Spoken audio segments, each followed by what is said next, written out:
এই জন্যই বলি যুবক, যখন তোমার মধ্যে আত্মমর্যাদা থাকবে না, যখন তুমি সময় নষ্ট করে অন্যের খেলা দেখতে যাবে, জুয়া খেলবে, বাজারে বসে ক্রাম বোর্ড খেলবে, যখন তোমার সময়ের দাম থাকবে না, জুয়া, ক্রাম বোর্ড, নারীর সাথে সম্পর্ক, সময় নষ্ট করায় যখন মত্ত হয়ে যাবে, তখন পৃথিবীর মানুষ তোমাদেরকে ছিঁড়ে ছুটে খাবে না।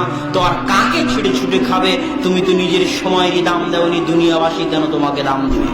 কোনো প্রয়োজন নাই দুনিয়ার মানুষের তোমাকে দাম দেওয়ার, যখন তুমি নিজের সময়কে দাম দেওনি। এই কথা আল্লাহ রাসূল বলেছেন যে ক্ষুধার্ত ব্যক্তি যেমন খাবারের প্লেটে ঝাঁপিয়ে পড়ে তেমনই ঝাঁপিয়ে পড়বে। কেন আল্লাহ রাসূল? আমরা কি সংখ্যায় কম হব?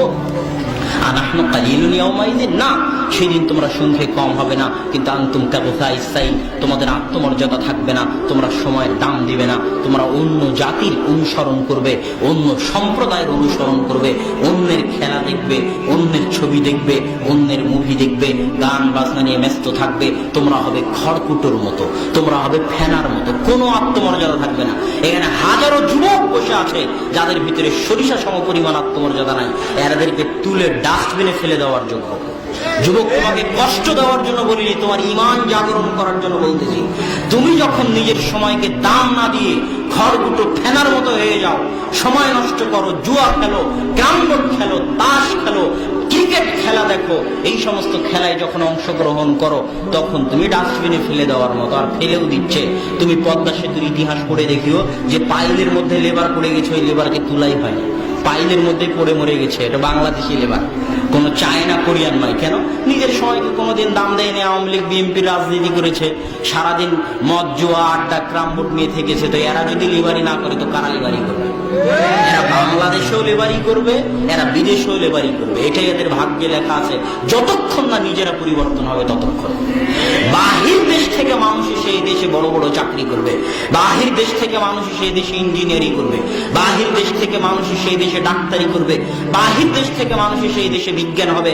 আর আমার আপনার পকেটের টাকা তারা বেতন হিসেবে নিয়ে যাবে, আর আমরা আপনারা এই দেশেও লেবারি করব, পদ্মা সেতুতে বাইরেও লেবারি করব। কেন? জীবনে কোনোদিন বই খুলে দেখেনি, সারাদিন রাজনীতি করেছে, অস্ত্র নিয়ে মারামারি করেছে, ক্রামবোর্ড খেলেছে, আইপিএল খেলেছে, বিপিএল খেলেছে। এরা চিরজীবন লেবারি করবে যতক্ষণ না পরিবর্তন হবে। সম্মানিত উপস্থিতি, আর আজকের বক্তব্যের শেষে আমি চলে এসেছি।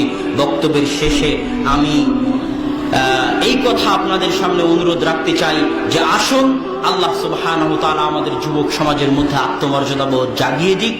আমাদের যুবক সমাজকে আল্লাহ সুবহানাহু ওয়া তাআলা পরিবর্তন করুক, যেন তারা দেশ এবং জাতির জন্য বোঝা না হয়ে দেশ এবং জাতি এবং পরিবারের কাজে লাগে।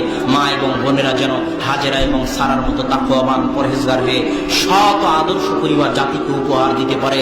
এই দোয়া, এই কামনা ব্যক্ত করে আজকের সংক্ষিপ্ত বক্তব্য এখানে শেষ করছি। ওয়া আখিরু দাওয়ানা আলহামদুলিল্লাহি রাব্বিল আলামিন। আসসালামু আলাইকুম ওয়া রাহমাতুল্লাহি ওয়া বারাকাতুহু।